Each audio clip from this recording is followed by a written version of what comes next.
انا اريد هسه اشتري حلو، ايش قد سعر الحلو يوصل عندكم بالسجن؟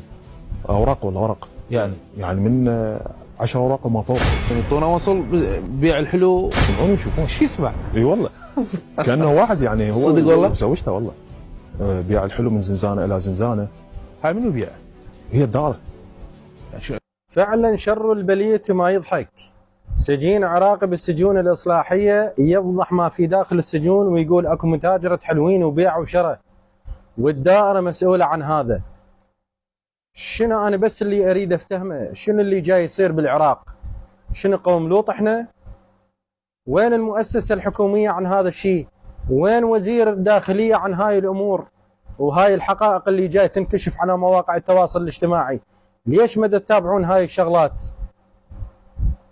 من المفترض على المؤسسة الحكومية أن تتابع ما في داخل السجون وشنو اللي جاي يصير، وكافي السكوت عن هذا الشيء، لأن هذا الشيء ما يجوز. احنا مو بلد لواطة حتى متاجرة حلوين النوبة داخل السجون. واتمنى هاي الرسالة توصل للجميع من خلالكم، والسلام عليكم ورحمة الله وبركاته.